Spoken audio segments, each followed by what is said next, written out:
Para que el gráfico esté bien construido, nosotros dijimos que debe cumplir con 4 condiciones, ¿no? Se ve el documento, ¿no? Sí, se está viendo. Perfecto. Sí. Dijimos que debe cumplir con 4 condiciones. Dijimos que debe haber correspondencia entre las variables y los ejes respectivos. Y al respecto, vimos todo lo que había que decir al respecto, o bastante cosas que había que decir al respecto, que nos convencen de cuál es la variable independiente y cuál la variable dependiente para colocar cada uno en su eje respectivo. Inclusive vimos los ejemplos que están ahí que nos ayudan a razonar. La segunda condición que debe tener el gráfico para que esté bien construido es que haya proporcionalidad entre los ejes en cuanto a la longitud de los ejes, y sobre ese particular hablamos, vimos ejemplos de ejes que están proporcionalmente adecuados y ejemplos de ejes que están desproporcionadamente adecuados, por tanto están inadecuados. El tercer elemento que dijimos que debe tener en cuenta el gráfico para que esté bien construido es que los ejes sean exhaustivos, es decir, que cada eje incluya a los valores de la variable que está representando. Y al respecto, vimos este caso de que efectivamente tenemos un gráfico que es exhaustivo porque incluye en la variable independiente todos los años que estamos representando y en la variable dependiente todas las cantidades, todos los valores que estamos representando.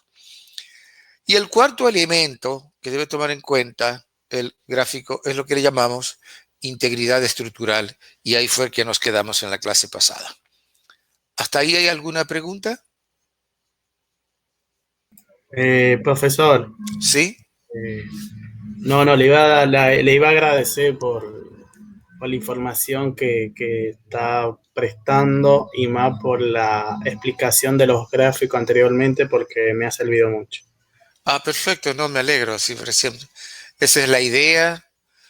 Precisamente ya les avanzaba en días pasados que por desventura, a pesar de que uno de los ejercicios que hacemos nosotros, ustedes y yo como profesionales, en la vida práctica es presentar información, la presentación de información, y eso ustedes lo han podido constatar, es uno de los temas peor abordado por los textos de estadística. Eso no es uno, son exactamente todos, con excepción ninguno.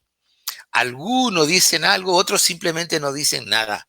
Pasan como que si eso no tuviera importancia. Y repito, uno de los ejercicios estadísticos que hacemos nosotros en nuestra vida profesional es presentar información.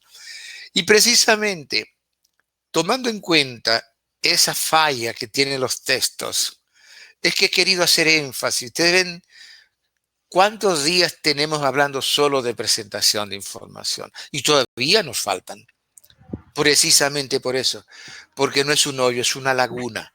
Y estamos tratando, si no de taparla, si no de cerrarla, al menos de no ponerla tan caudalosa, donde se ahoguen las personas. Entonces, esa es la idea, o sea que me alegra mucho que le haya servido. Bien. Y en lo que esté a mi alcance para estas cosas, siempre cuenten conmigo. Estoy en la mejor disposición de compartir con ustedes lo que sé, que no es mucho, pero algo es algo. Lo que sí me descorazona mucho es lo opuesto a lo que acaba de decir el compañero. Y es, él está expresando cuánto valora esto y cuánto les sirve. Por desventura, la gran mayoría le importa un bledo estas cosas. Y si el profesor se le envía, porque el profesor se le encontró por ahí. El profesor tiene más de 40 años estudiando esto y practicándolo para poder sentarse a escribirle estos apuntes a ustedes, que no les cuestan nada a ustedes, pero que vale mucho para ustedes porque ningún otro profesor va a hacer eso con ustedes. Uno, porque no todo el mundo maneja esto, desafortunadamente. Y segundo, porque no todo el mundo está dispuesto a sentarse a escribir para otro que ni siquiera sabe quién es. A mí no me interesa saber quién es quién. Lo que me interesa saber es que alguien se beneficia de lo poco que yo sé. Pero repito, es descorazonador que así, en el lado totalmente opuesto al compañero que acaba de hablar, hay una playa de que le importa un carajo esto. Y después aumentan su mediocridad, alimentan su mediocridad, salen de la universidad mediocres y van a comportarse como mediocres, pero viven como mediocres, porque no descollan, y al no descollar no son tomados en cuenta. Porque esta es una sociedad competitiva, donde el que no sabe, el que no da el ancho, no cabe simplemente. Aunque tenga títulos, no cabe, no lo toman en cuenta. Claro, no, y esta clase de gráfico es muy importante porque abarca muchísimo varias áreas. Por lo menos para presentar información siempre es lo más recomendable, tanto al público como a una persona especializada. Así es, así es. Realmente es así. Y cada vez más se valora más este tipo de especialización en el trabajo, porque cada vez más aumenta la necesidad de comunicar en poco tiempo. Y los cuadros, pero más los gráficos, son la mejor forma de comunicar información en muy poco tiempo. A un ejecutivo no se va a sentar a leer un informe que usted le escriba. Un ejecutivo, si usted le presenta unos cuantos gráficos, lo va a ver en un ratito y toma la decisión a partir de ahí. Precisamente por lo que le estoy diciendo. Bien. Así que gracias. Gracias. Yo le doy las gracias a usted. Bien. Entonces, decíamos que el gráfico debe ser estructuralmente íntegro, es decir, debe estar completo. Claro, porque hemos dicho que es lenguaje. Entonces, si es lenguaje, ¿qué dice este texto aquí, este párrafo?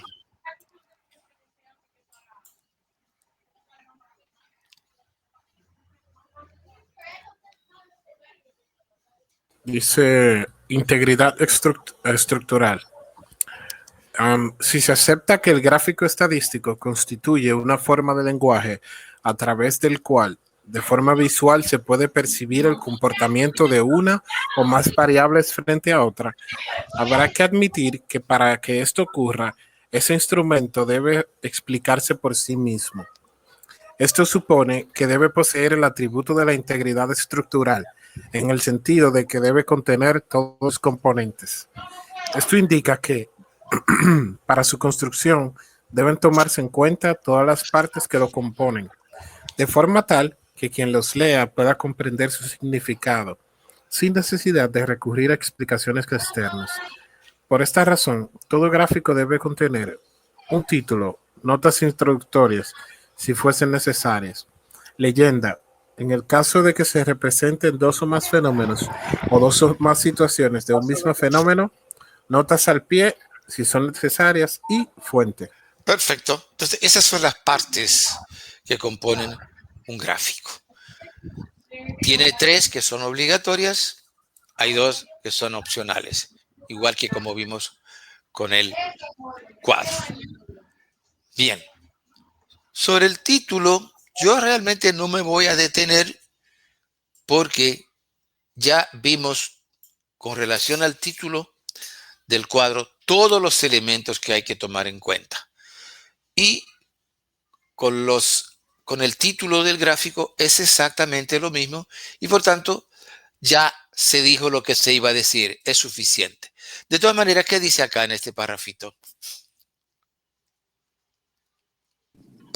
Dice, el título del gráfico tiene las mismas características que el del cuadro.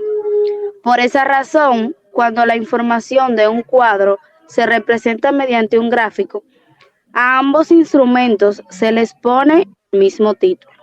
Un ejemplo de este tipo lo constituye el cuadro 5.21 con relación al gráfico 5.1a y siguientes. Correcto, si los gráficos que vimos acá todos estos gráficos, mire acá, 5.1F, 5.1E, 5.D, etcétera, todos esos gráficos, ¿cuál es la fuente? Mírala acá, el cuadro 5.21. Entonces, observen el título del cuadro 5.21.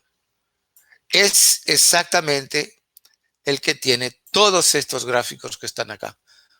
El mismo título. El mismo, exactamente. Claro, porque son los mismos datos. Una vez lo presentamos en forma analítica, que es el cuadro, y otra en forma visual, que es el gráfico, pero son los mismos datos. Entonces, por eso lleva el mismo título. Por eso les decía que no me voy a detener a hablar del título del gráfico, porque ya lo hemos dicho todo. ¿Está claro? Sí, sí, está claro. Sí. Y lo propio vale con las notas introductorias. Tiene la misma función e igual se colocan solamente si son necesarias, así como vimos con el cuadro. Igual.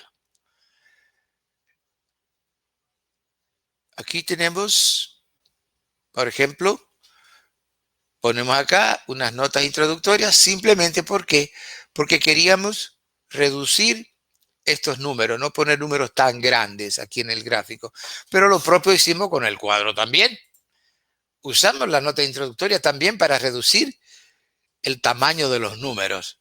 En vez de poner 50.000 aquí, yo pongo 50 y pongo una nota que dice que en miles. Entonces yo sé que esto es 50.000. ¿Está claro? Sí. Sí, sí, está claro. Perfecto. ¿Alguna pregunta con relación a las notas introductorias, al título del gráfico? ¿No? Ok, Yo creo que está bien claro. perfecto. Y creo que también resalta lo que usted estaba diciendo, que a la hora de, dígase, de presentar información delante de un ejecutivo, mientras más presentable y más, Es digamos, cómoda exactamente. la vista, es Claro, más fácil para ellos para, analizar y tomar correcto. decisiones. Así es, así es. Bien, lo que sí es nuevo aquí es la leyenda, porque los cuadros no tienen leyenda. ¿Qué dice acá sobre la leyenda? En el caso de Maestro, gráficos, Sí, puedes seguir. dice, en el caso de gráficos en los cuales se representan valores de una sola serie de datos, la leyenda no es necesaria. Sin embargo, cuando se trata de gráficos en los cuales se representan los valores de dos o más series en forma simultánea, entonces sí se requiere de una leyenda.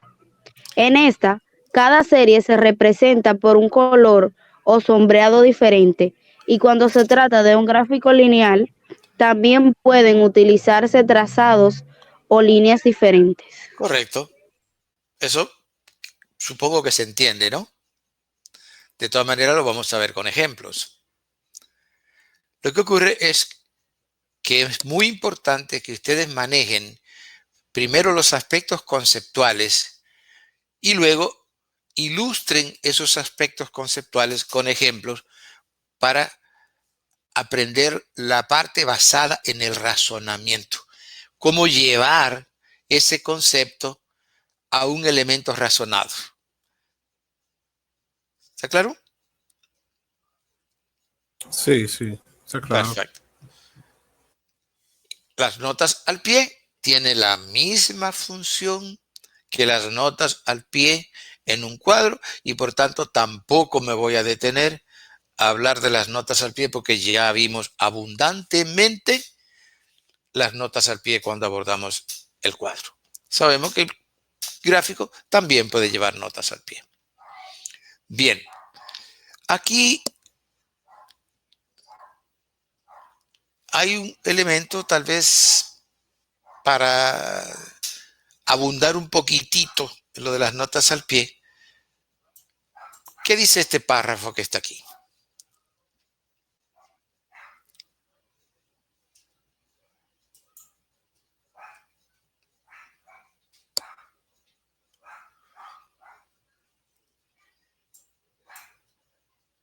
¿El ejemplo? Sí, dice Alberto Luna, especialista en el área de planificación del Ministerio de Educación, hizo un estudio sobre el perfil de los estudiantes de nivel medio de la República Dominicana en el año lectivo 2017-2018. Como parte del informe de la investigación, el señor Luna construyó un gráfico a través del cual representó el número de estudiantes de la enseñanza media para cada una de las 32 provincias. Sin embargo, cuando analizaba la información para representarla en el gráfico, el señor Luna se percató de que en el caso de la provincia de Duarte no se pudo conseguir a tiempo la información acerca del número de estudiantes de enseñanza media del municipio de Villarriba correspondiente a este año lectivo. En este caso, existe un problema de exactitud de la información, pues en el caso de la provincia de Duarte la información está incompleta. Ante este tipo de situación, debe hacerse una llamada en el gráfico y luego debe colocarse una nota al pie, mediante la cual se explique el significado de esa llamada. Es decir, debe decirse que en el caso de la provincia de Duarte, falta la información correspondiente al municipio de Villarriba, porque al momento del estudio aún no se disponía de esta. Correcto. Esa sería la correspondiente nota al pie. Después de en el gráfico, en la barra correspondiente a la provincia de Duarte, haber puesto una llamada. ¿Se entendió? Sí, se entendió. Claro. Entonces, de esa forma, se sabe que el gráfico, bueno, está bien, pero le falta algo. No está totalmente completo. Pero ya se sabe qué es lo que le falta. ¿Alguien iba a decir algo? No, estaba confirmando que sí se está entendiendo. Ah, perfecto, perfecto. Esa es la idea. Entonces, en relación a la llamada, simplemente esto es casi lloviendo sobre mojado, pero bueno, leámoslo, porque en este caso lo que abunda no daña. ¿Qué dice en relación a la llamada? Dice, la llamada podría colocarse en el título del gráfico, en la palabra provincia, como se ilustra en el título entre paréntesis, República Dominicana, número de estudiantes de la enseñanza media, según provincia, año lectivo 2017-2018. Pues el problema se presenta en una de estas unidades geográficas. No obstante, la llamada también podría hacerse directamente en el nombre de la provincia de Duarte, el cual estará anotado en el gráfico como una de las 32 categorías de la variable independiente. En ambos casos, tal como se señalaba al hacer referencia a las notas al pie del cuadro estadístico, se utilizará un número, porque si se usara una letra, como en este caso Duarte, podría corregirse Duarte el A, riesgo. Duarte con una nota A. Ok, sí. Podría correrse el riesgo de que esta se confundiera con una parte del nombre de la provincia. Exactamente. Eso es lo que Sí, estamos cierto. diciendo. Entonces, por eso se puso con un número. Perdón, como está aquí.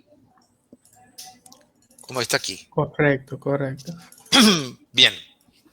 Está claro eso. En relación a las notas al pie del gráfico. Si no son necesarias, pues no se ponen. Exacto. Sí, sí. Está claro, profesor. Bien. Ahora bien, con relación a la fuente, hay algo que vale la pena decir. Y es que la fuente de un gráfico puede ser un cuadro. Puede ser un cuadro.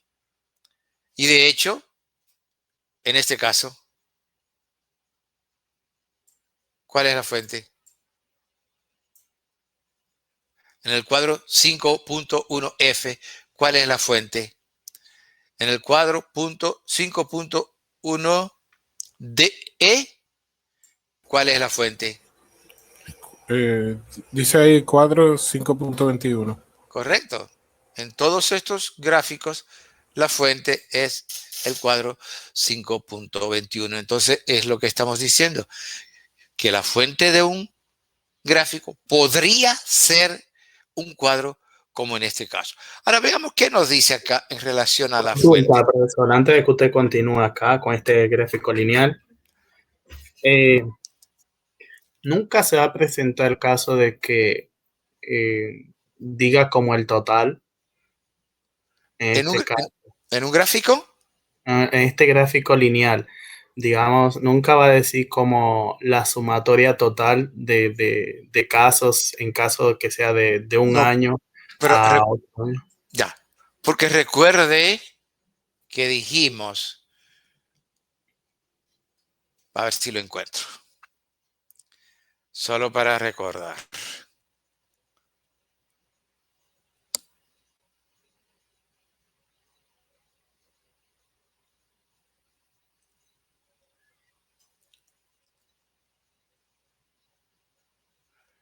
Qué bueno. Mire acá. Sí, eso lo tengo claro. La función básica de un gráfico es expresar el comportamiento de una o más variables dependientes con respecto a una variable independiente. Perfectamente. Entonces, por eso, lo que Ok, está es comparando un valor de la variable con otro valor de la variable. O un valor de la variable en un momento con el mismo valor de la variable en otro momento. O el valor de la variable en un espacio geográfico con el valor de la misma variable en otro espacio geográfico. ok. Entonces, por eso no es el total, no tendría sentido en este caso. ¿Se entiende? Sí, perfectamente. Está comparando de año tras año, cómo va bajando y subiendo. Correctamente. O de un lugar a otro, o de un Sí. grupo social a otro, etcétera, o de un grupo demográfico a otro, etcétera, etcétera. Muy bien. Gracias por la aclaración. Sí, sí. Bien. Entonces, ¿qué dice acá sobre la fuente? Veamos. La fuente indica la procedencia de la información. En consecuencia, en ocasiones se torna en el equivalente de un certificado de autenticidad de la información y también de su validez, toda vez que la confiabilidad de la información suele estar asociada al origen este. Correctamente. Entonces, aquí como que ya habíamos visto esto, ¿no? Lo vimos cuando hablábamos de la fuente del cuadro, porque es lo mismo. La fuente es lo que dice que yo no me inventé la información que está en el gráfico, en este caso. Tengo que ponerle algún elemento donde se pueda verificar, donde si el lector tiene duda pueda verificar, pues se le va a dar confianza. Bien. Y el otro párrafo que dice, La fuente de un gráfico podría ser un cuadro, situación que se produce cuando ambos instrumentos están contenidos en el mismo documento. perfecto, eso es muy importante. Entonces ya estamos diciendo, cuando la fuente de un gráfico es un cuadro, cuando los dos instrumentos están contenidos en el mismo documento. ¿Se entiende? Sí. Como en estos casos que están acá, que tenemos el gráfico en el mismo documento que está la fuente, que es el cuadro. Entonces, en esos casos, la fuente del gráfico es el cuadro, porque el cuadro está ahí mismo. O está en la misma página, o una página anterior, o dos páginas anteriores, pero están en el mismo documento. Entonces, en este caso, la fuente del gráfico puede ser un cuadro, solamente cuando los dos instrumentos están contenidos en el mismo documento. Eso es lo que acabamos de decir. Ahí están los ejemplos, ¿no? Por ejemplo, el gráfico 5.1a tiene como fuente el cuadro 5.21 y todos esos que vimos tienen como fuente el cuadro 5.21.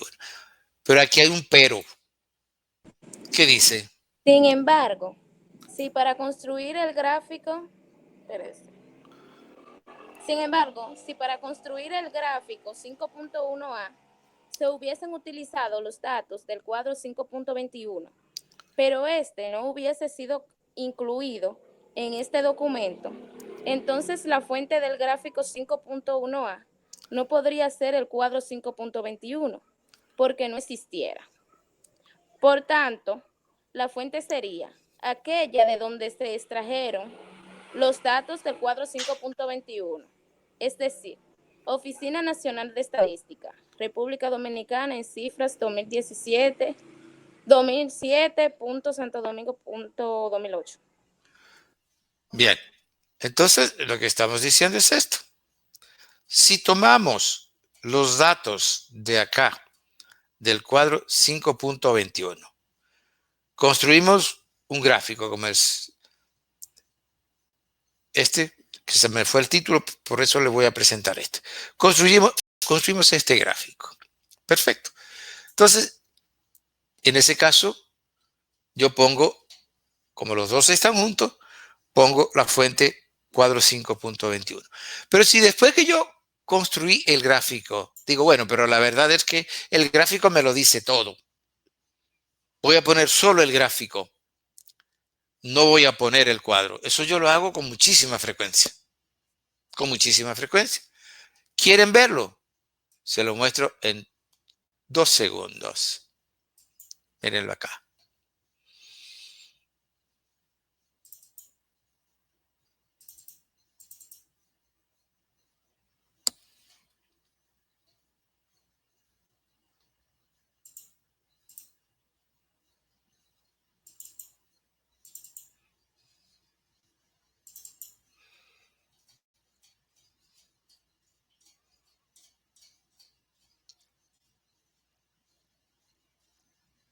Mírenlo acá. Ahí yo tenía un cuadro. Pero yo no, pero el gráfico me lo dice todo. ¿Para qué voy a poner el cuadro? Eché el cuadro a la basura. Entonces mire la fuente. A ver si se ve más grande acá. Mire la fuente.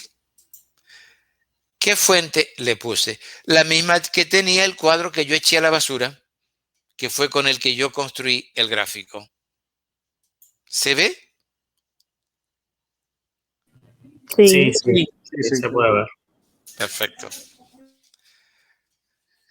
Esa es la ventaja de tener los diferentes documentos cargados, que podemos ir utilizándolo aunque no estén en el mismo documento que estamos usando como referencia, que son estos apuntes. Entonces tenemos esas ventajas, que obviamente son ventajas que les favorecen a ustedes. ¿Está claro? Sí, maestro. Ok. Vuelvo entonces.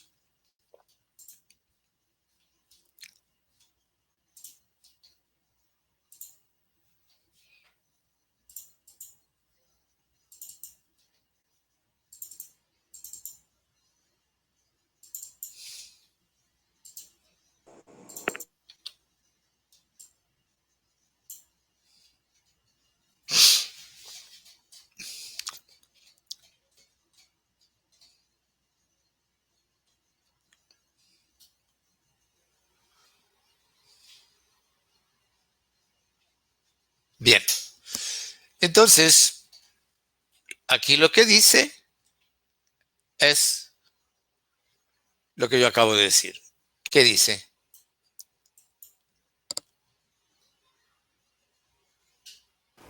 La fuente de un gráfico podría ser un cuadro. A partir de acá creo que nos faltaba. Profe, todo, lo leímos todo porque primero dijimos que si está en el mismo documento se podría... Perfecto. Excelente. Excelente. Bien. Entonces, ya hemos respondido a una pregunta que formulamos la clase pasada, que dijimos, ¿y qué significa que el gráfico esté bien construido? Y dijimos que cumpla con 4 requisitos. Hemos visto los 4 requisitos, los hemos discutido, entonces ya sabemos cómo construir bien el gráfico. Entonces respondimos a la primera pregunta. Pero la segunda pregunta decía, ¿y qué significa que el gráfico esté bien seleccionado? Que esté seleccionado en forma adecuada. Bueno, esa es otra respuesta larga también, tal vez más larga que la respuesta a la primera.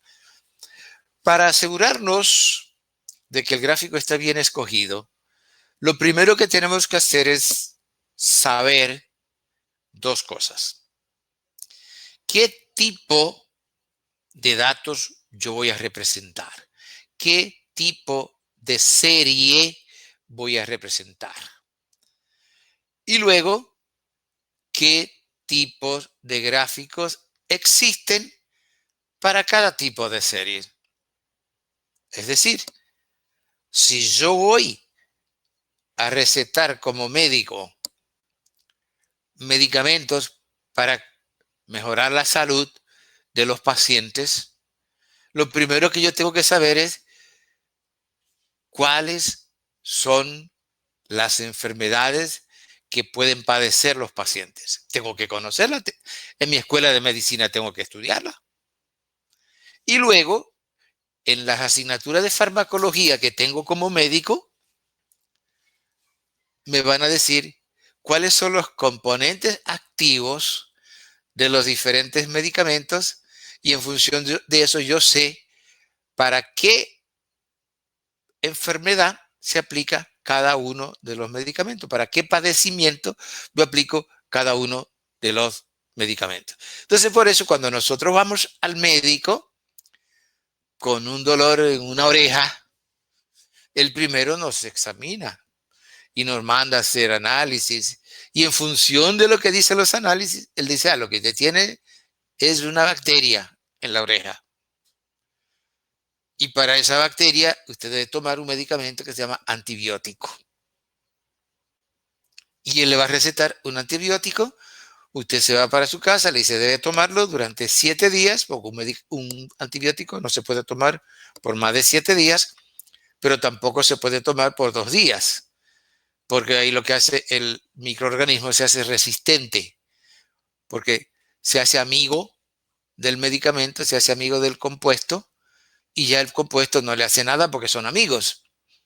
Entonces, ese es uno de los errores que cometen las personas, y es que creen que se puede tomar una ampicilina o una amoxicilina o cualquiera de esos combinados antibióticos que se lo puede tomar por un día, por 2 días. No, craso error. No se lo tome mejor. Quédese con su bacteria. No se la tome.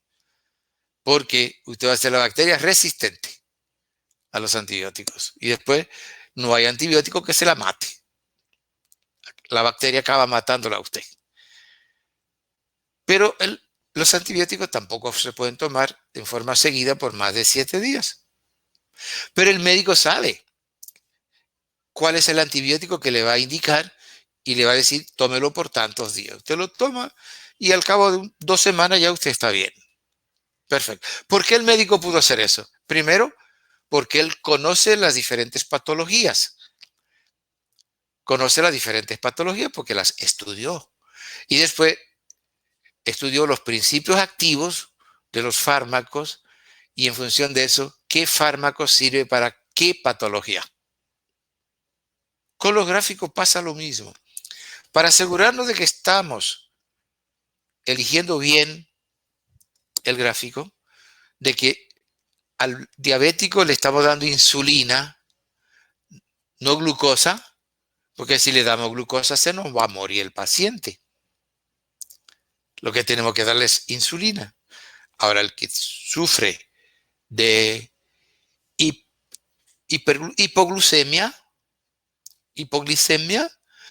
hay que darle glucosa, porque hay que subirle el azúcar, porque si no, entra en una situación complicada. ¿Cómo el médico tiene esa soltura de cuerpo y usted como paciente va tan confiado donde él?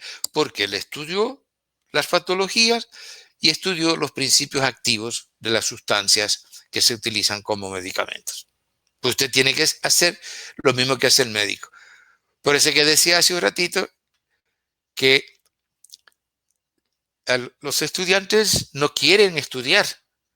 No quieren estudiar.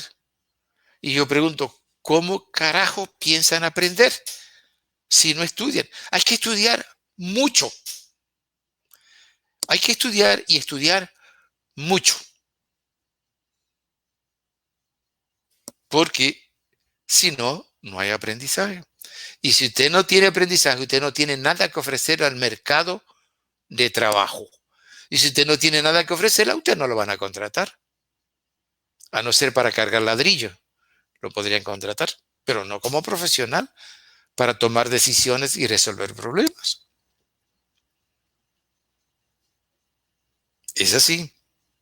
Si creen lo contrario, están equivocados. Meterse a político sería entonces. ¿Perdón? Meterse a político. Pero hasta para eso hay que tener algunas habilidades. Lo primero es que hay que entrar con dinero. Porque si no, los partidos no lo quieren a usted. Porque los partidos quieren dinero. No, como le digo, no tienen posibilidad. No tienen. Quedarían fuera. Bien.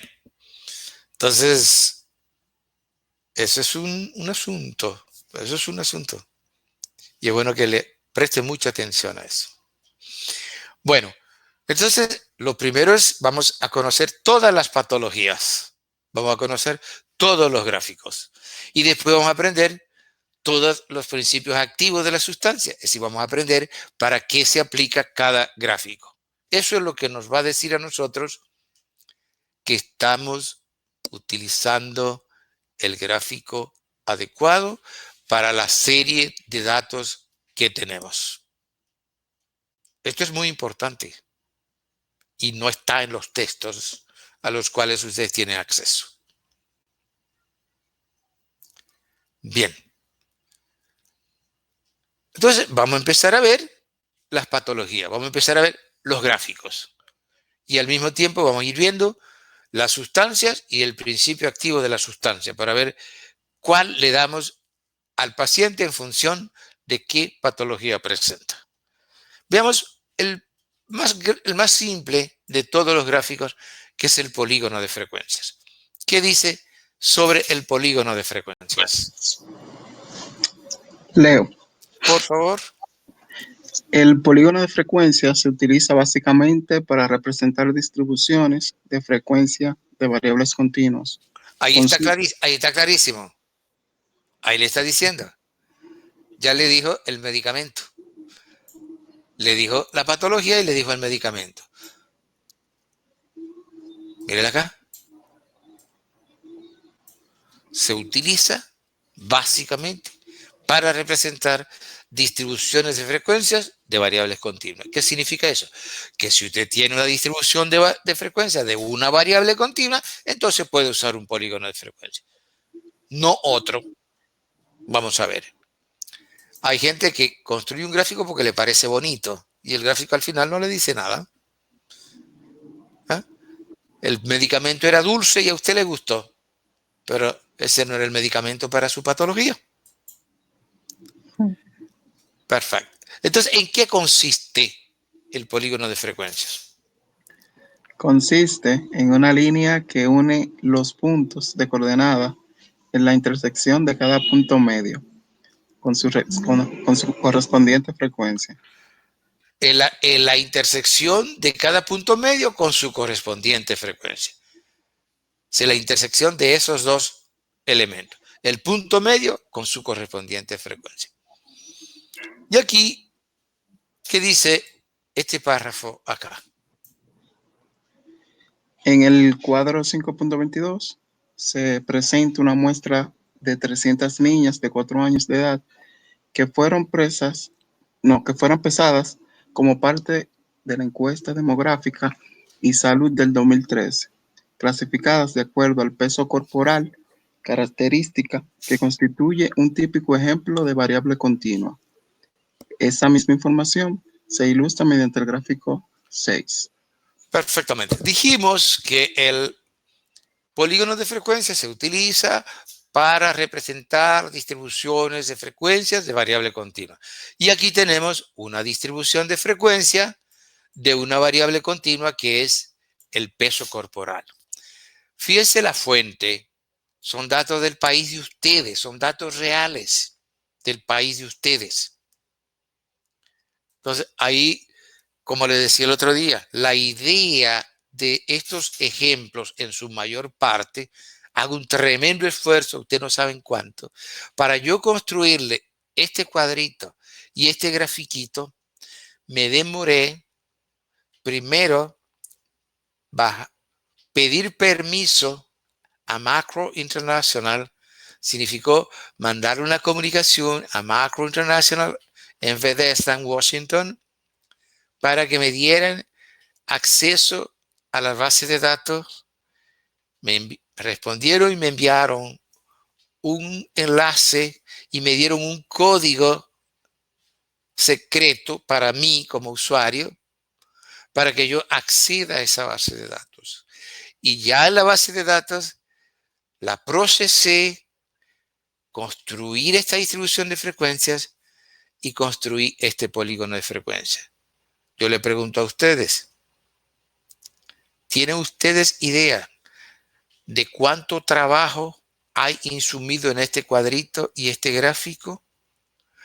¿Y qué nivel de especialización de trabajo hay insumido para construir este cuadrito y este gráfico? No me respondan porque no tienen idea. ¿Y sabes por qué todo eso? Por buscarle ejemplos que les digan algo a ustedes, que les enseñen algo a ustedes, no solo a construir el gráfico, sino a que me diga algo, a que ese gráfico me enseñe algo de una realidad real en la cual yo vivo, que se llama República Dominicana. Entonces, fíjense cuántas cosas hay de por medio. Aquí hay un tema que ya vimos. ¿Cuál fue? Miren ahí, que está marcado ahí con azul. La muestra. Exactamente. Ya eso lo vimos en clase. Eso es parte de la clase. Entonces, si ustedes ven, estamos amarrando lo que viene atrás, lo vamos amarrando con el presente. Por lo de ahora, sí. Exactamente, porque eso es la construcción de un acervo de conocimiento. No es soltando cosas por ahí como hace, desafortunadamente, perdónenme que voy a hablar mal de mis colegas, como lo hace la mayoría de profesores. Les sueltan cosas por ahí y después ustedes no saben cómo juntar todas esas cosas. Y al final le dieron muchísimas cosas que ustedes aprendieron, pero todos esos pedacitos de aprendizaje no le aportaron ningún conocimiento nuevo que usted pueda aplicar como profesional. Yo no estoy diciendo que nosotros lo vamos a lograr aquí. Ahora sí, créame que estamos haciendo un esfuerzo para que lo logremos. Estamos haciendo un esfuerzo. Si no por falta de esfuerzo, nos vamos a quedar. Bien, pues todo esto para decirle que estos son datos reales, le están reflejando algo a ustedes. Aquí están reflejados sus hijos, sus sobrinos, porque son niñas, sus hijas o sus sobrinas o sus vecinas, están representadas aquí. Eran las niñas que en el año 2013 tenían 4 años de edad. ¿Sí? Hoy tienen 7, 13 y 7, 20, tienen 11 años, tienen hoy estas niñas. 11 años tienen hoy. Están aquí cuando tenían 4. Perfecto. Entonces, ¿qué hicimos acá? Como es una distribución de frecuencia de variable continua, yo voy a construir un polígono de frecuencia. ¿Y cómo construyo el polígono de frecuencia? Bueno, tengo dos ejes que digo que pueden ser de la misma longitud o este ligeramente mayor, como lo hice acá. Pudieron haber sido los dos de igual longitud. Eso ya lo dijimos. ¿Cierto? Cierto. Sí, cierto, lo dijimos. Sí. Perfecto. Ahora, ¿cómo graficamos? Ya usted decía por acá que consiste en una línea que une los puntos de coordenada en la intersección de cada punto medio, que es este. El punto medio es este. Para esta clase es este. Para esta clase es este. Para esta clase es este. Para esta clase es este. Entonces, ¿qué es lo que hacemos? Que cada frecuencia la representamos en el punto medio de la clase. De 25 a 30 libras hay 15 niñas. La tengo acá. De 25 a 30 libras hay 15 niñas. ¿Dónde marco el 15? En el punto medio de la clase. Ahí marco el puntito. Este es el punto de coordenada, que está entre el punto medio correspondiente y la frecuencia, que en ese caso es 15. ¿Está claro? Claro. Sí, está claro, profesor. Está claro. Entre 30 y 35 libras hay 84 niñas. Entonces, entre 30 y 34, que en este caso, 30 y 35, perdón, el punto medio está aquí. Entonces, en el punto medio marco 84. Y este es mi punto de coordenada. ¿Sí? Así. Se ve. Entre 35 y 40 hay 125. 35 y 40, punto medio, mírelo acá. Lo marco acá, Arriba, 125. Se Y ve. así marco cada frecuencia en su correspondiente punto medio. Y después unimos cada par de puntos con un segmento de recta y ese es el correspondiente polígono de frecuencias. ¿Se entendió? Sí, se comprende bastante bien. Muy bien. Y tan pronto vemos el gráfico, ya vemos qué es lo que nos está diciendo. Que las niñas de 4 años en la República Dominicana se concentran básicamente entre 35 y 40 libras. Mírenla acá. Y que si nos volvemos un poco más flexibles, decimos entre 30, porque está estos dos valores, entre 30 y 40. Entre 30 y 40, porque ahí están los valores más altos. ¿Está claro? Sí, Bien. está claro. Sí, correcto. Pero el gráfico nos está diciendo algo que nos preocupa. Que es, muy bien, que se concentren entre 30 y 40 libras.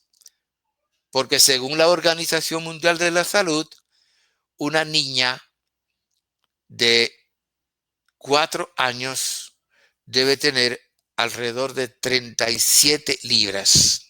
36, 37 libras. Y se ve que sí. ¿Por qué? Porque 36 está por aquí y justo el grueso está aquí, alrededor de las 36 libras. Eso está bien, porque eso está conforme a lo que dice la Organización Mundial de la Salud. Sin embargo, momentito, ¿qué está pasando? Aunque son pocas, pero hay niñas que están por encima de las 45, 50 libras. Niñas de 4 años. Eso preocupa. Son datos reales, señores. Eso preocupa. ¿Por qué? Porque indica que son niñas que están en sobrepeso. Son niñas que están en sobrepeso. Y el sobrepeso es una enfermedad. El sobrepeso es una patología. Está considerada dentro del manual de la Organización Mundial de la Salud. El sobrepeso está dentro de las patologías. ¿Por qué? Entonces, ¿el sobrepeso mata? No. Mata la diabetes que sale del sobrepeso. Obesidad. Mata la hipertensión que sale del sobrepeso. La obesidad no mata. Mata las enfermedades que se derivan de la obesidad. Diabetes, Correcto. hipertensión, entre otras. Entonces, son datos reales, señores. Son datos reales estos. Esa era la idea. Esa era la idea, ver en qué planeta vivimos. Hay algunos compañeros y compañeras que no saben qué planeta viven. Entonces, estos datos nos ayudan a entender en qué planeta vivimos, en qué realidad vivimos. Pero por otro lado, dice, bueno, pero si según la OMS, una niña de 4 años debe estar alrededor de 36, 37 libras. Pero yo tengo niñas aquí que están entre 25 y 30. Claro, eso indica que esas niñas están subnutridas. Subnutridas. Entonces, no son muchas, pero las hay. Las hay. ¿Está claro? Sí, Sí, está maestro. claro. Usted sabe que aquí hay una mala cultura de que, por ejemplo, aquí en República Dominicana, donde las personas piensan que si comen mucho están comiendo bien, y eso no es, eso es algo muy alejado de la realidad. Muchas personas ni siquiera saben cuál es el peso que deberían de tener, Así es. dependiendo de su altura y de su edad. Así es. Entonces, sin darse cuenta, puede estar en sobrepeso o en obesidad tipo 1 sin darse cuenta. En la República Dominicana, así como dato le doy, al año 2013, que es la última medición que hicimos, el 53% de las mujeres con edades entre 15 y 49 años estaba en sobrepeso. No necesariamente en obesidad, pero sí en sobrepeso. 53%, es decir, más de la mitad. Y no estamos hablando de las abuelas, no. Estamos hablando de mujeres de 15 a 49 años, como dicen ustedes, de las mamitas, ¿no? Exactamente. El 53% está en sobrepeso. Y eso usted lo ve cuando sale a la calle o cuando va al barrio. Solamente hay que montarse en el metro, en el transporte público. Exactamente. Entonces indica que no estamos bien. Como decía el compañero, estamos comiendo bien, pero nos estamos alimentando mal.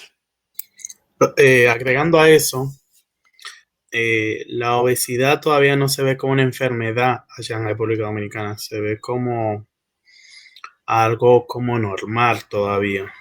Sí, la gente común sí, ya algunos hace mucho que empezamos a preocuparnos por eso. Sí, pero yo digo a nivel, digamos, médico, no lo ven como una enfermedad. Sí, se está viendo. Lo que pasa es ¿Se está que viendo? sí, Poco. se está viendo. Lo que pasa es que como la gente no va al médico aquí, Claro. entonces a la gente no le notifican que está en sobrepeso. Le notifican que está en sobrepeso cuando le dio el primer infarto. ¿Ah? O el primer accidente cerebrovascular. Ahí le dijeron, no, hombre, lo que pasa es que te estaba en sobrepeso, te estaba abusando. Ahí se enteró de que estaba en sobrepeso. Pero cuando una persona se va a hacer una operación, muchas veces lo mandan a hacer dieta y le dicen, mira, esto necesitas bajar tanto para poder llegar a una operación. Así es, porque si no, no le pueden controlar la presión arterial. Exactamente. Claro, entonces es ese. Entonces miren cómo la estadística nos está enseñando salud. O con la estadística estamos enseñando salud, a cuidarnos y a saber cómo está nuestra niñez. Tenemos niñas obesas, niñas en sobrepeso.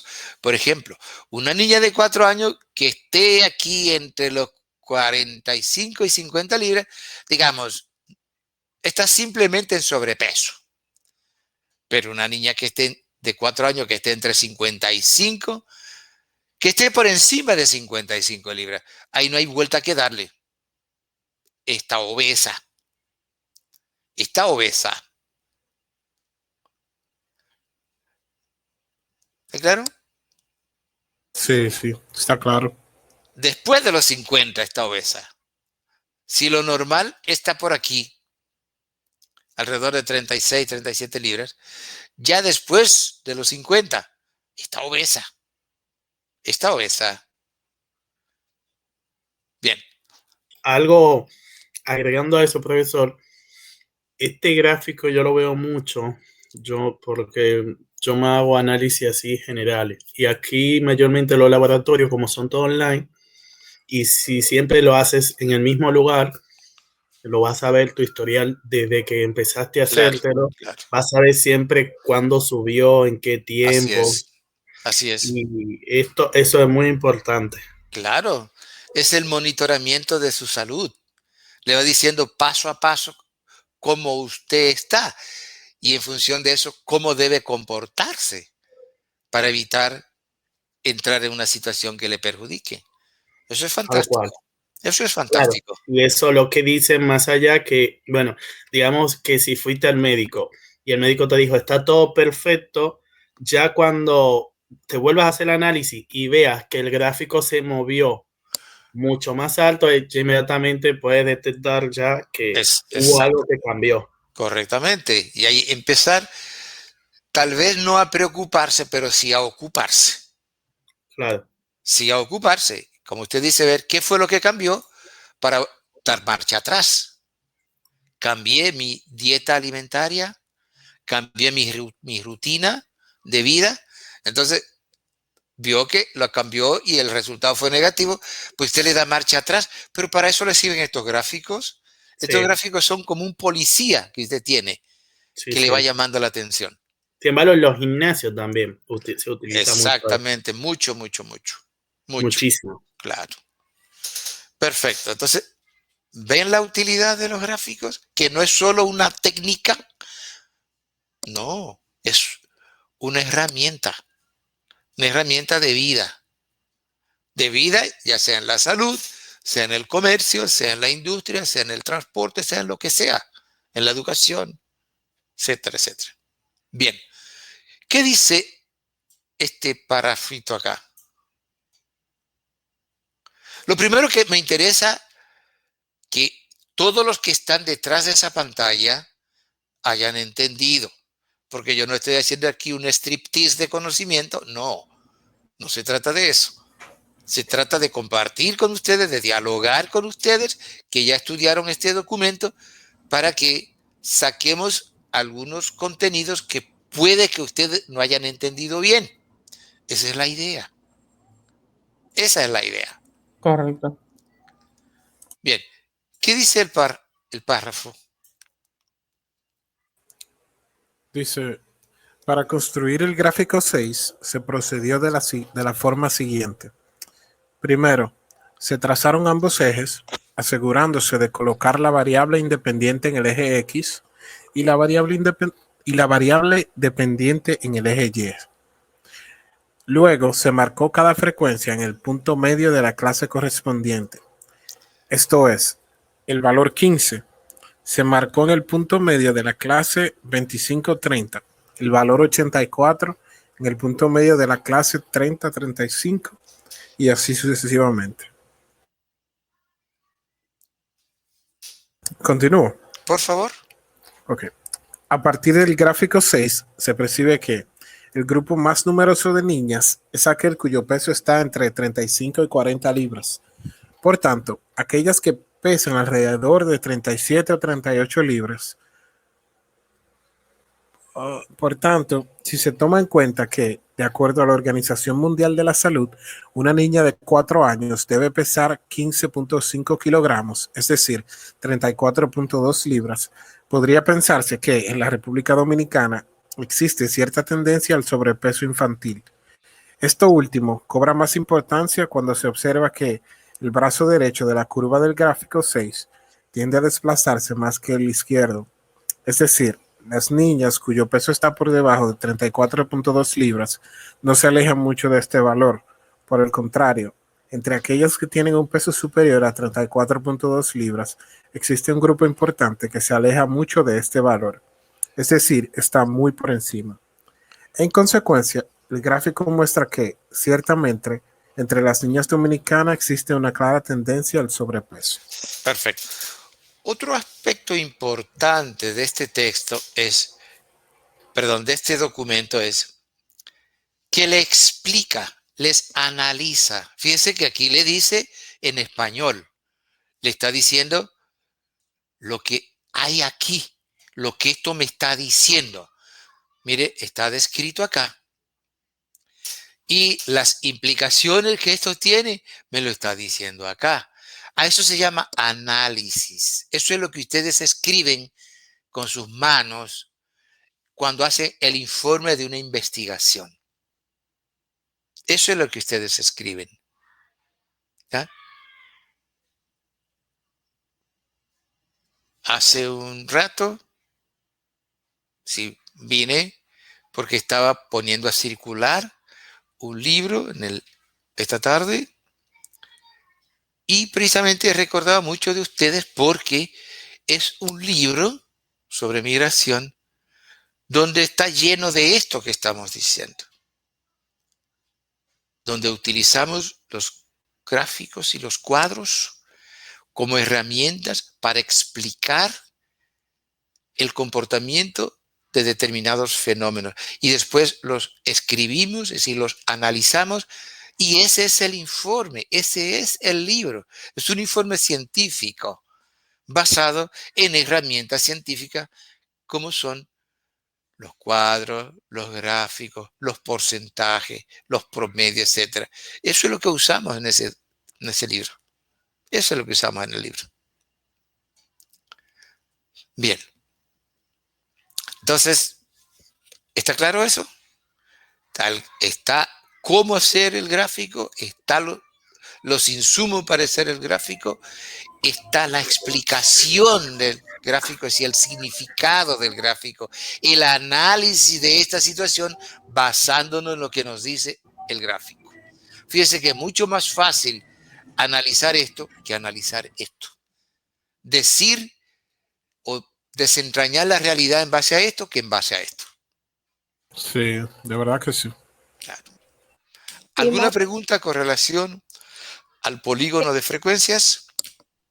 Profesor, también está más claro porque parte de eso lo vimos en la clase pasada que hablamos acerca de dónde colocar las variables dependientes e independientes. Así es, así es.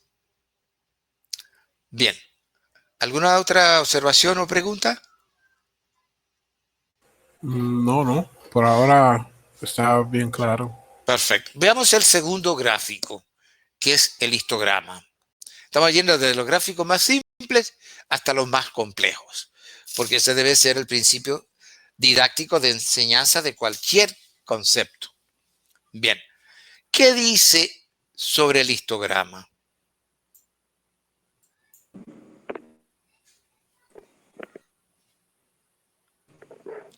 Ok. El histograma, al igual que el polígono de frecuencias, se utiliza básicamente para representar distribuciones de frecuencias de variable continua. Entonces, ¿qué estamos diciendo? Que si tenemos una distribución de frecuencias de una variable continua, bien podemos usar un polígono de frecuencias como un histograma. Pero eso tenemos que saberlo. Si tengo un paciente con una infección, le doy o un antibiótico natural o un antibiótico sintético, pero un antibiótico. Puedo usar cualquiera de los dos, pero tiene que ser antibiótico, tiene que tener el mismo principio activo. Entonces, eso es lo que estamos diciendo. Si los datos nuestros corresponden a la distribución de frecuencias de una variable continua, ya vimos que podemos usar un polígono de frecuencia. Pero ahora estamos diciendo que también podemos usar un histograma. Ahora bien, fuera de esos dos, no invente con ningún otro porque no le va a salir. Entonces, por eso es que decíamos que necesitamos erudición en cuanto al conocimiento de los gráficos para poder construir gráficos adecuados y en forma correcta. ¿Qué dice acá? Completando el párrafo. Esto indica que frente a una distribución de frecuencias de una variable continua cualquiera, bien puede utilizarse un polígono de frecuencias como un histograma. ¿Qué es lo que acabamos de decir? Y luego, ¿qué dice? Este gráfico consiste en una serie de rectángulos unidos por un lado común, donde la base de cada una de estas figuras geométricas es el intervalo de la clase. Es el intervalo de clase. Y la altura es la frecuencia correspondiente. La diferencia entre este tipo de gráfico y el polígono de frecuencias es que el primero es un gráfico de áreas, mientras que el segundo es apenas una línea. Por tanto, a través del histograma, la tendencia del fenómeno es descrita por las variaciones de la magnitud de las áreas de los rectángulos, mientras que en el caso del polígono de frecuencias, la tendencia del fenómeno es descrita por la pendiente de la curva entre cada parámetro. Bien. Es lo que estamos diciendo aquí. La tendencia, ¿quién me lo dice acá? Esto, la pendiente de la curva. Aquí la pendiente es a aumentar, aquí la pendiente es a disminuir. Entonces, esa pendiente es la que me está diciendo que aumentó, luego aumentó más y luego disminuye y continúa disminuyendo. En cambio, en el caso del histograma, es la altura del rectángulo la que me indica el cambio. La altura del cambio, del rectángulo. ¿Se ve la diferencia? Sí. Aquí yo no tengo una línea, aquí yo Sí. tengo figuras geométricas. Perfecto. Entonces, como decía acá, Correcto. ¿cómo construimos? Igualito. Fíjense que estamos tomando los datos del cuadro 5.22. Esa es nuestra fuente. Es cuadro 5.22. Tomamos los datos, una distribución de frecuencia variable continua, trazamos los ejes. La diferencia es que aquí vamos a diseñar rectángulos y figuras geométricas, donde la base de la figura es el intervalo de clase y la altura es la frecuencia. Entonces, en la primera clase yo tengo 25 a 30. ¿Qué frecuencia tengo? 15. Entonces vine acá. En 25 y 30 marqué frecuencia 15. En 30 a 35 tengo frecuencia 84. Entonces eso hice acá. En 30 a 35 marqué frecuencia 84. Y así por delante. Como es variable continua, fíjese que un rectángulo está pegado del otro. Este lado de este rectángulo es este lado de este, porque no pueden haber vacíos, porque es una variable continua que toma valores en forma continua. Por eso es que el histograma solo puede usarse para variables continuas. ¿Se entendió? Sí, sí. Se entendió. ¿Alguien no entendió? Yo entendí, de mi parte. Sí, ha estado bien claro. Al menos por mí yo entendí. Ok, perfecto. Entonces, veamos este gráfico. A veces una consulta, ahí se ven algunas veces algunas combinaciones, tanto con el de frecuencia, polígono de frecuencia, como con el histograma. Eso realmente no se debe. O uno o el otro. Porque al final es como ponerse unos zapatos encima de otros zapatos. O me pongo uno o me pongo otro, ¿no? Ok. Sí, claro. Fíjese qué forma simple este me dice, pero este también me dice lo mismo. Este gráfico 7 me está mostrando la misma tendencia que el 6. Sí, ¿Dónde sí. se concentra el mayor número de niñas? Mírenlo acá también. Aquí inclusive se ve más claro que las niñas de 4 años se concentran básicamente entre 30 y 40 libras. Y eso es normal porque dijimos que lo que se esperaría es que tenga alrededor de 34 libras, de acuerdo a la Organización Mundial de la Salud. Entonces esto está bien. Lo que no está bien es esto, porque estas están en sobrepeso. Sí.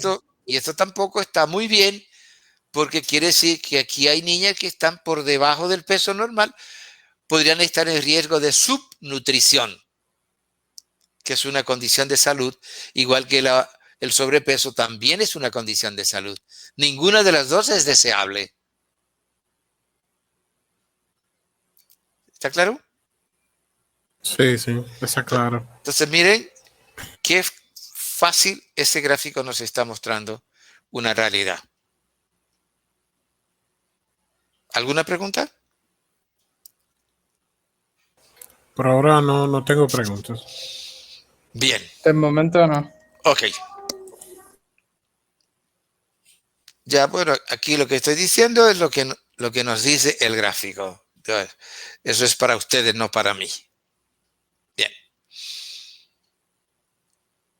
El tercer gráfico en la línea de montaje es el gráfico lineal. Veamos, ¿qué dice sobre el gráfico lineal?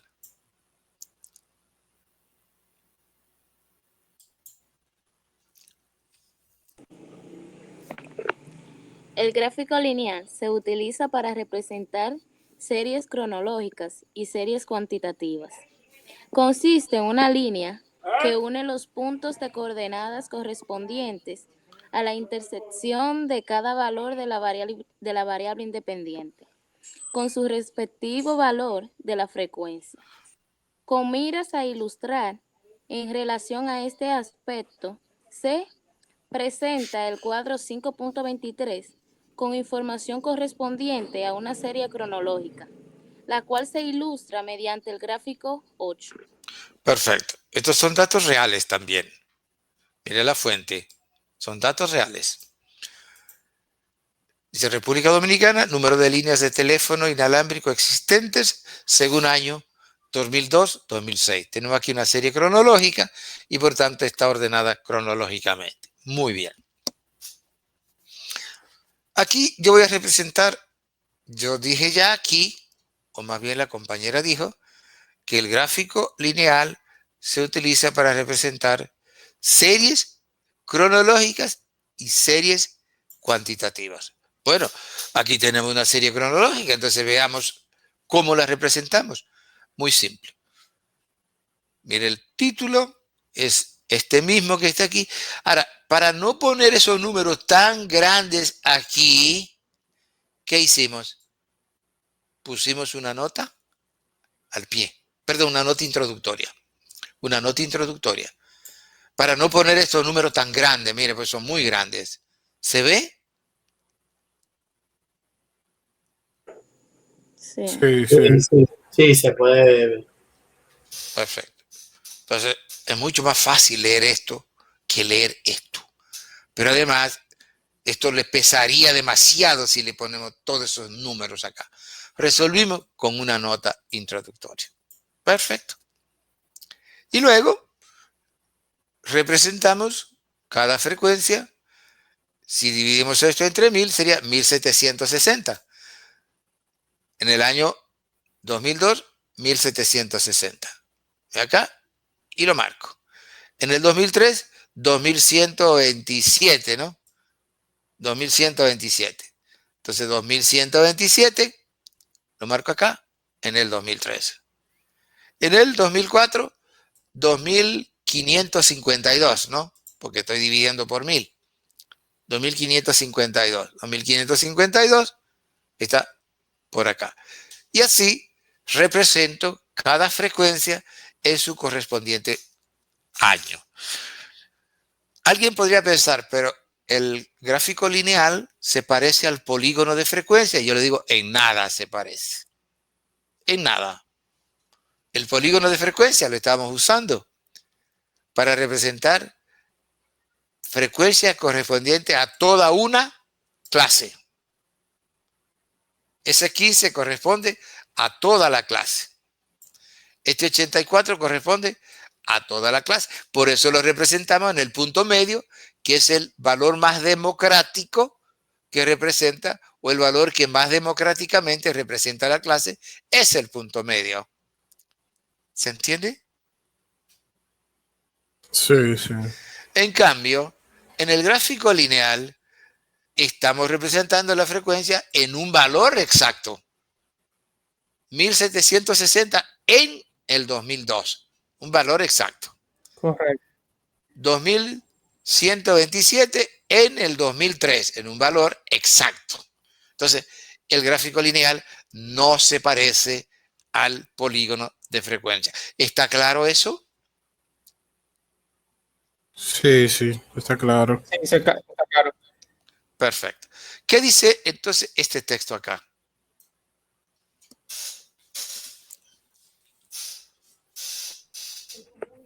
Dice, dadas las magnitudes de los valores del cuadro 5.23, para construir el gráfico 8, se prefirió dividirlos por 1000 y de esta forma evitar que se recargue visualmente, por lo cual se utilizó una nota introductoria que advierte que los valores están expresados en miles, conforme a esta tendencia mostrada por el gráfico.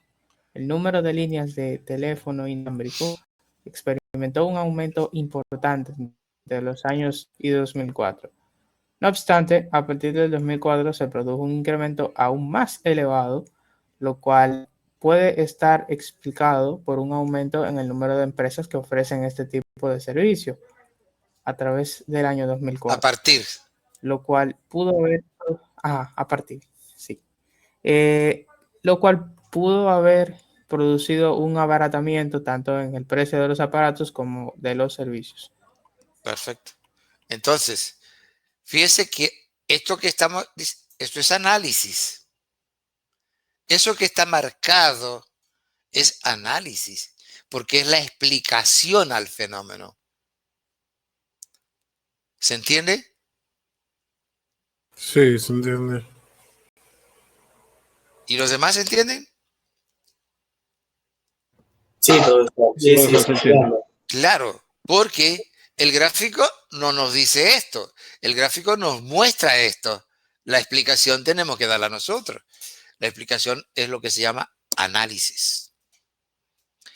Y estos son datos reales. Son datos reales del país de ustedes. Entonces, ¿qué nos está mostrando? Que entre el año 2002 y 2004 hubo un incremento importante en cuanto al número de líneas de teléfono inalámbricas. Se aumentó entre 2002 y 2004. Sin embargo, en el 2004 hay un punto de inflexión. Y dice que la curva, la pendiente de la curva ahí, entonces se acelera. ¿Qué nos está diciendo? Que ciertamente entre 2002 y 2004 un incremento en cuanto al número de líneas de teléfonos inalámbricos, pero ese incremento se aceleró a partir del año 2004. Entonces el gráfico nos está diciendo que en el 2004 pasó algo en materia de comunicaciones en la República Dominicana. Son datos reales. ¿Y qué fue lo que pasó? Que se rompió el monopolio de Codetel en el año 2004 y entraron otras prestadoras de servicio. Eso es lo que está diciendo acá. Eso es lo que está diciendo acá. Sí. Y al entrar otras prestadoras, porque se rompió el monopolio, primero ya no hay una sola empresa que está vendiendo aparatos. Hay que vender los aparatos más baratos, porque hay más ofertantes de aparatos. Y segundo, como hay más empresas prestando el servicio, el precio por el servicio bajó. Y dijimos el otro día que si el precio del arroz baja, yo consumo más arroz. Entonces, si baja el precio de los aparatos y el precio del servicio, la gente va a comprar más aparatos y más líneas. Y míralo como el gráfico nos lo está diciendo clarito. Clarito. Le está diciendo cuándo fue que se produjo el cambio. Mírenlo ahí. Para eso sirven los gráficos. ¿Está claro? Sí, sí. Yo creo que está bien claro.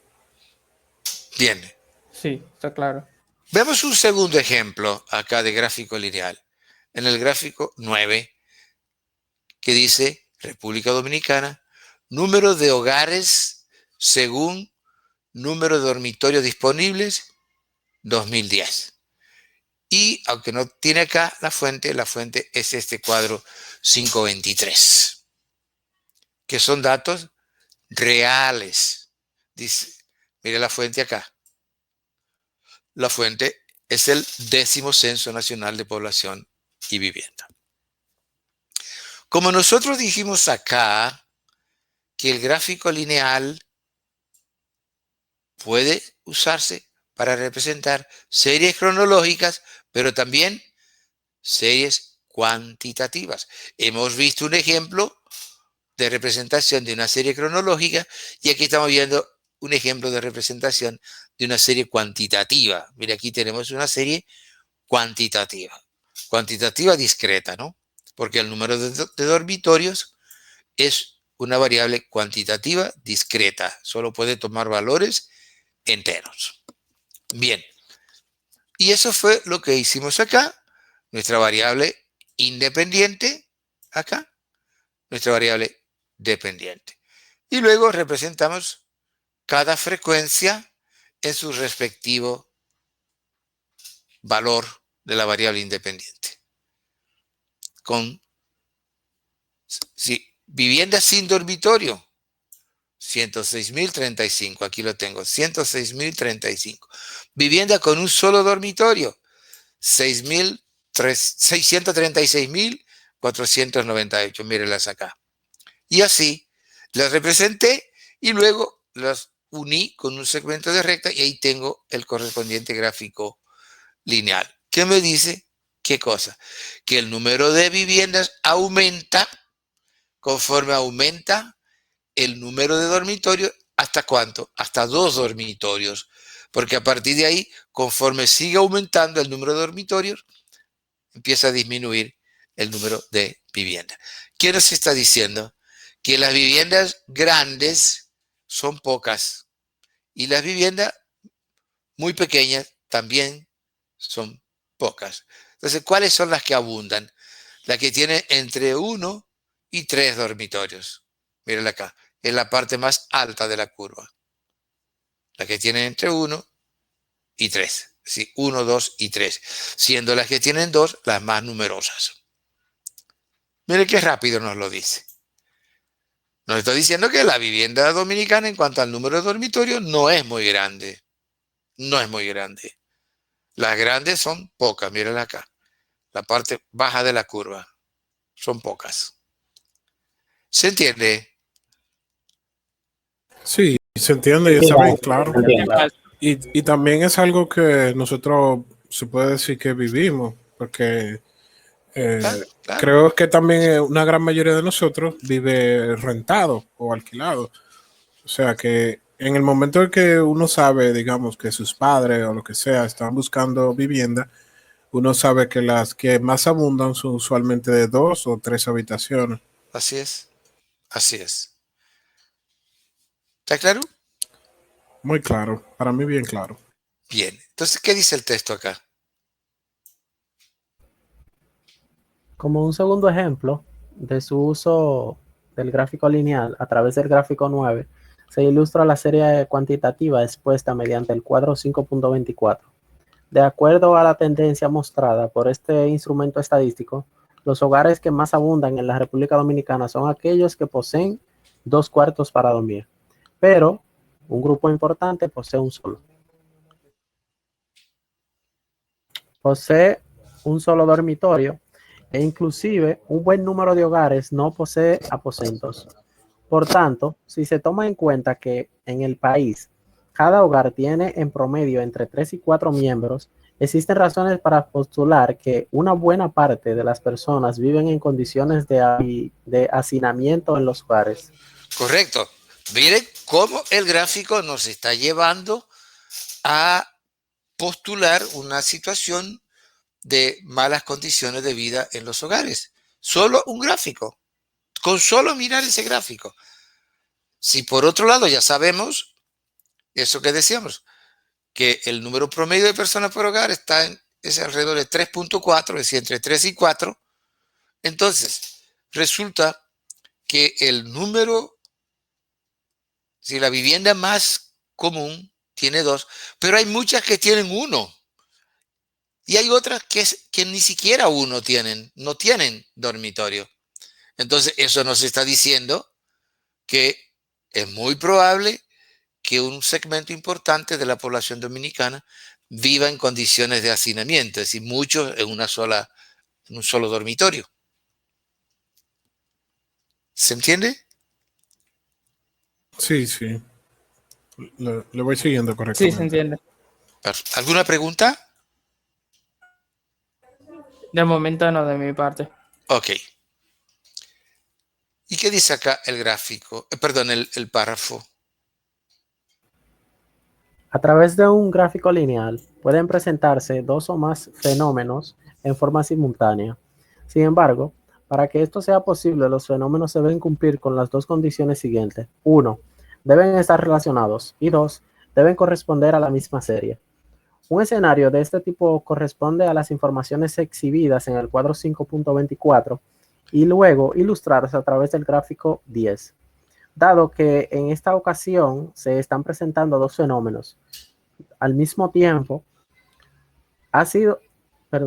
dado que en esta ocasión se están presentando dos fenómenos al mismo tiempo, ha sido necesario colocar una leyenda a través de la cual se advierte que la línea roja representan los matrimonios, mientras que la azul corresponde a los divorcios. Correctamente.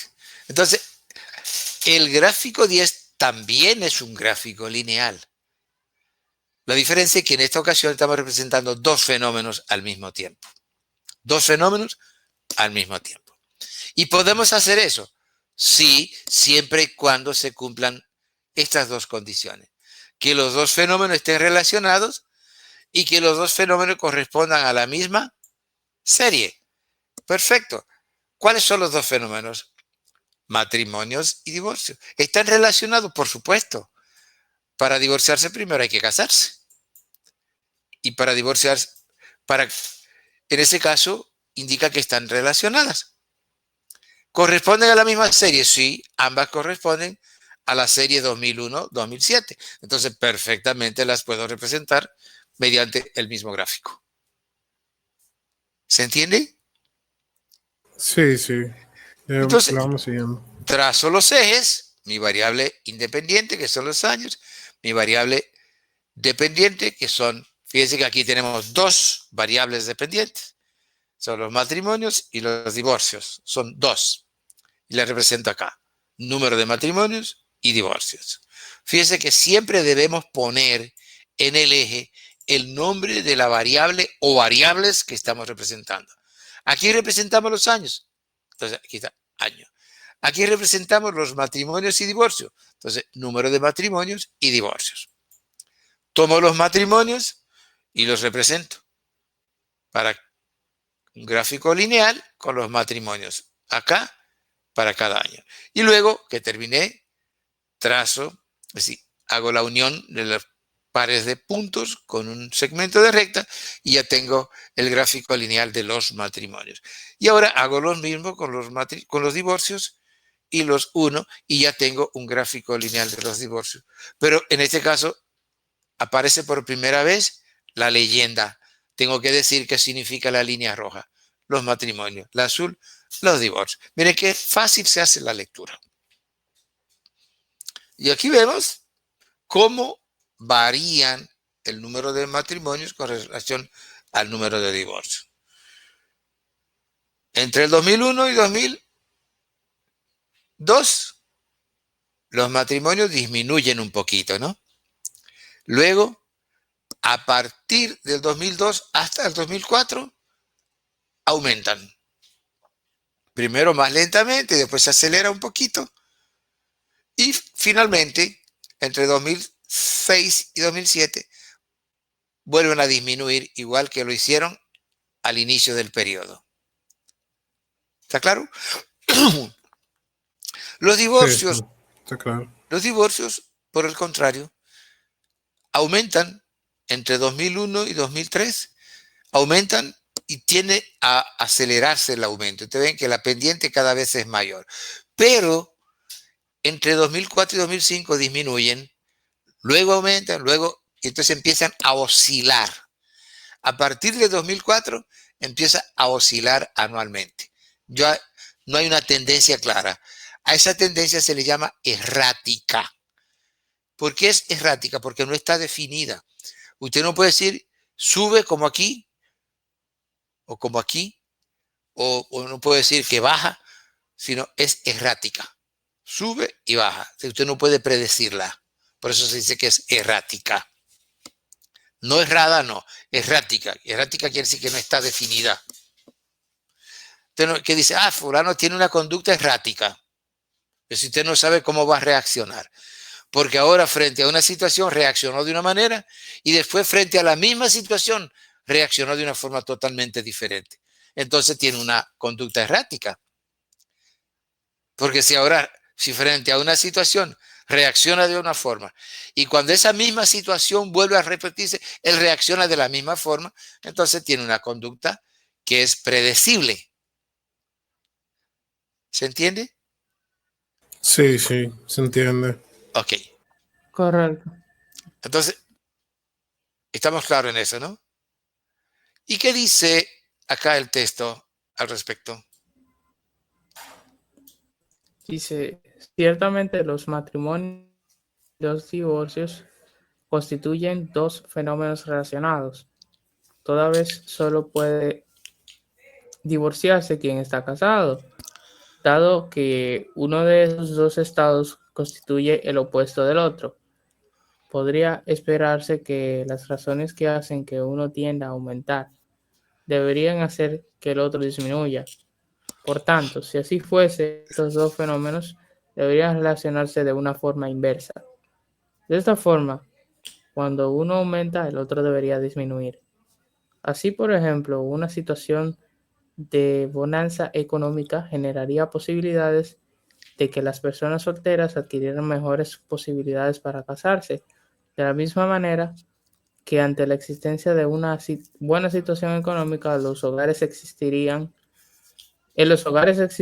relaciones más armoniosas, las cuales tenderían a desestimular la ocurrencia de divorcios. Claro, es lo que estamos diciendo, ¿no? Si el divorcio es lo opuesto del matrimonio o el matrimonio es lo opuesto del divorcio, nosotros podríamos esperar que las fuerzas que hacen que aumenten los matrimonios deberían ser fuerzas que reducen el número de divorcios. Y caso contrario, las fuerzas que estimulan la baja ocurrencia de matrimonios, entonces deberían ser las mismas que estimulan la alta ocurrencia de divorcio, porque uno es lo opuesto de lo otro. ¿Se entiende? Sí, entiende. Por eso decíamos, por ejemplo, una bonanza económica. Una bonanza económica puede hacer que las personas solteras adquieran los recursos que necesitan para independizarse y se casan. Entonces, una bonanza económica estimula la producción de matrimonio. Pero una bonanza económica aumenta la felicidad social, la felicidad familiar, la felicidad individual. Y producto de la felicidad, entonces la gente tiene menos conflictos y se divorcia menos porque el divorcio es el resultado de un conflicto. Entonces, una bonanza económica, un periodo de bonanza económica va a aumentar el número de matrimonios, o en otras palabras, en un periodo de bonanza económica, el número de matrimonios aumenta y el número de divorcios disminuye. Y en un periodo de crisis económica, el número de matrimonios disminuye y el número de divorcios aumenta. ¿Se entiende eso? Sí. Eso es lo que uno esperaría. Eso es lo que uno esperaría. Por eso dice que son dos fenómenos que deberían tener una relación inversa. Es decir, cuando uno sube, el otro baja, y cuando uno baja, el otro sube. Lo que vemos aquí no es exactamente así. Si vemos, por ejemplo, el periodo 2001-2002, es así, porque los matrimonios disminuyen al momento que aumentan los divorcios. Sin embargo, entre el 2002 y el 2004, los divorcios aumentan y los matrimonios también. Y luego, entre 2004 y 2005, los matrimonios aumentan y los divorcios disminuyen, que es lo que se esperaría, ¿no? Pero aquí no avanzan como se esperaría porque aquí aumentan los dos. Entre 2002 y 2004 aumentan los dos. Eso no es lo que se esperaría. Y luego, entre 2005 y 2006 aumentan los dos. Eso tampoco se esperaría. Y entre 2006 y 2007 disminuyen los dos. Tampoco es lo que se esperaría. En otras palabras, parecería que en el caso dominicano, las fuerzas que están por detrás de los matrimonios no son necesariamente las mismas que están por detrás de los divorcios. Parece que hay factores diferentes entre unos y otros. Eso sería una conclusión que nosotros podríamos sacar. ¿Ya? Sí, creo que sí. Entonces, ¿qué dice acá?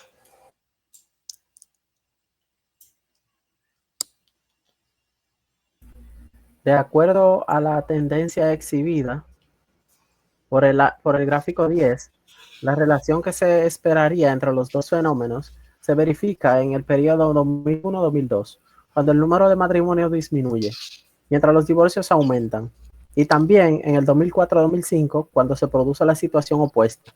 Esto es, los matrimonios aumentan mientras los divorcios disminuyen. No obstante, en los periodos 2002-2004 y 2005-2006, ambos fenómenos aumentan, mientras que en 2006 y 2007, ambos disminuyen. Como parte de la explicación a la tendencia seguida por esos dos fenómenos, durante el periodo estudiado, podría levantarse la hipótesis de que, además de los factores de naturaleza económica, existen otros que afectan en un mismo sentido la ocurrencia de matrimonios y divorcios. Está claro, ¿no? Hay parece factores que estimulan tanto el aumento de matrimonio como aumento de divorcio, porque vimos que hay periodos en que eso se verifica. Y viceversa.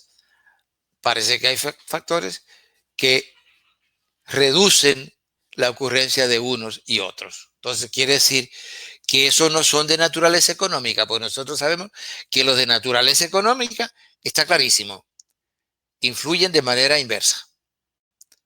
Si está bueno, aumentan los matrimonios y disminuyen los divorcios. Si está mala la cosa, disminuyen los matrimonios y aumentan los divorcios. Y ya dijimos por qué. Esos son elementos que hay que tener en cuenta cuando uno está haciendo análisis. Por eso es que yo le decía al principio que hay que leer mucho, señores. Hay que leer mucho, señores.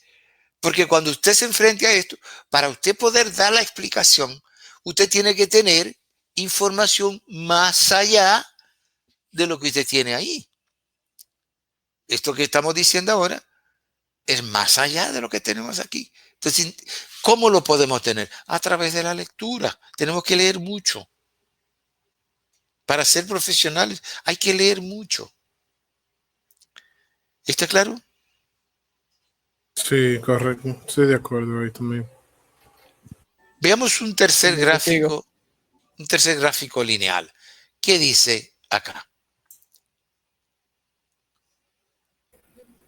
El gráfico 10 se utilizó para representar dos fenómenos, pero un gráfico lineal de este tipo puede usarse en una situación donde se precise representar 3, 4 o más fenómenos al mismo tiempo. Obviamente, siempre que estén relacionados y que correspondan a la misma serie. También pueden presentarse 3 o más categorías de un mismo fenómeno, como en el caso del gráfico 11, a través del cual se ilustra la información contenida en el cuadro 5.25. Perfecto. Lo que estamos diciendo es que podemos representar, mediante un gráfico lineal, 3, 4, 5 más fenómenos, siempre que estén relacionados y correspondan a la misma serie. Pero también nosotros podemos representar 2, 3, 4, 5 más categorías de una misma variable, como es el caso que tenemos acá. Estos son datos reales del país de ustedes. Y estos sí que son recientes, mire acá. son recientes, del año 2019.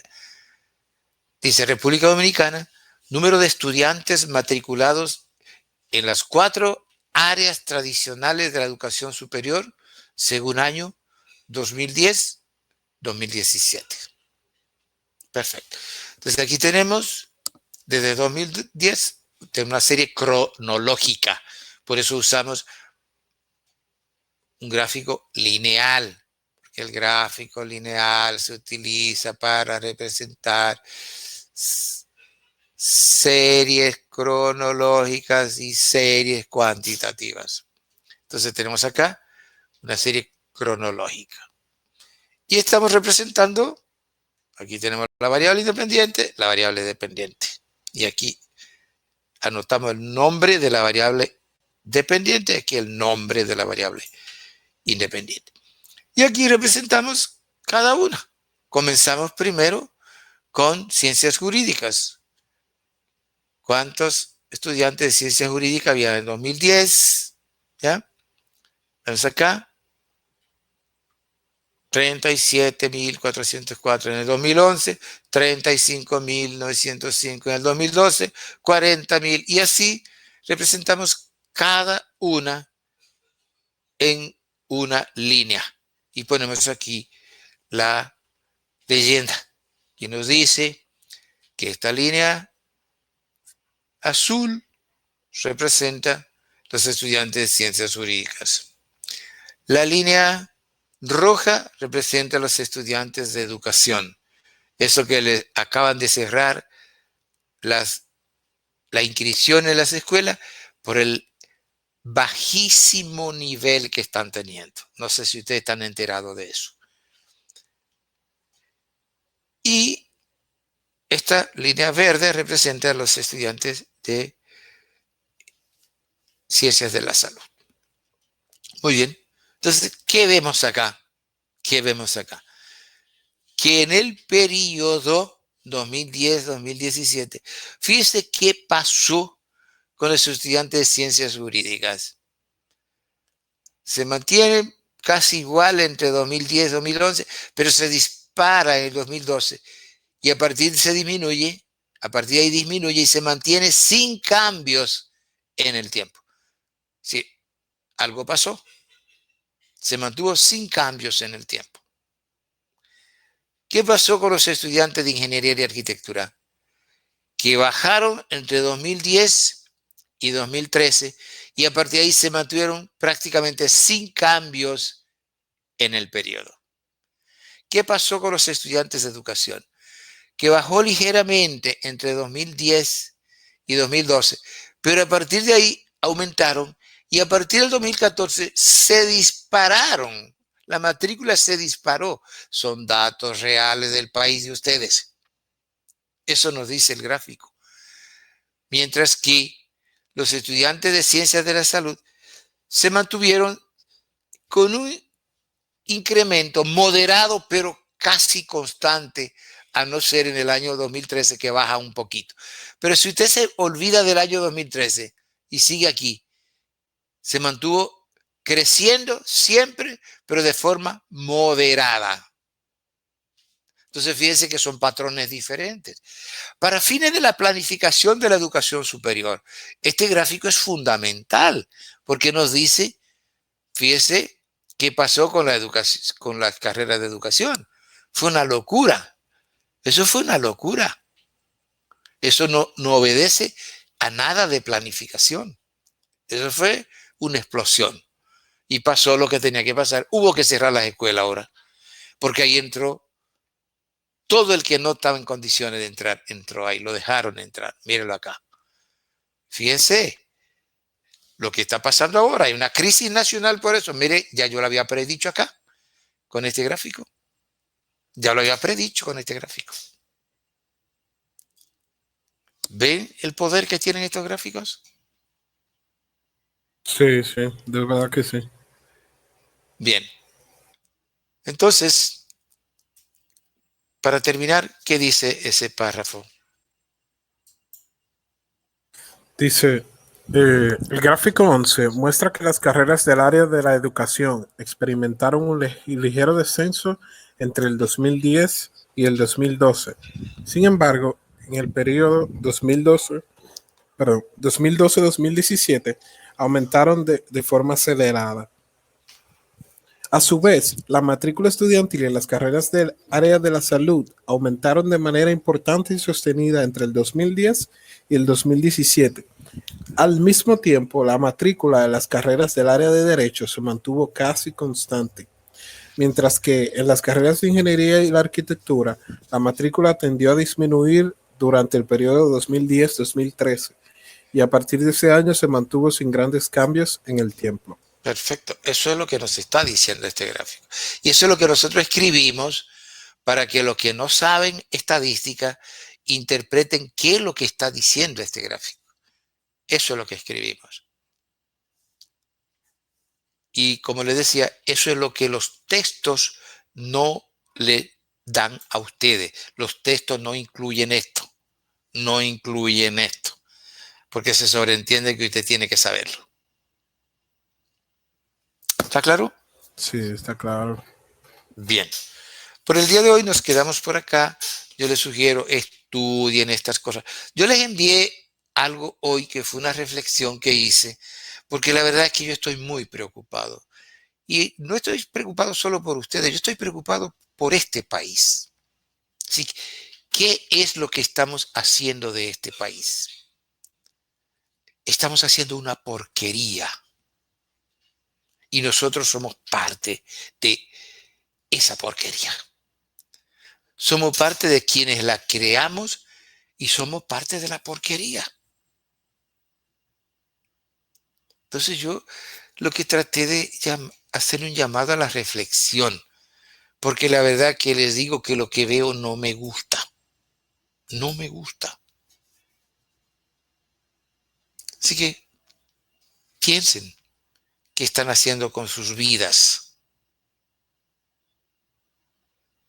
y qué le están dejando a las generaciones venideras, incluyendo a sus hijos, a sus sobrinos, a sus vecinos, a los hijos de sus hijos, a los hijos de sus vecinos. ¿Qué le están dejando? Piensen que la cosa no está bien. Bien. Entonces, por el día de hoy nos quedamos por acá. Ya nos veremos en la próxima clase.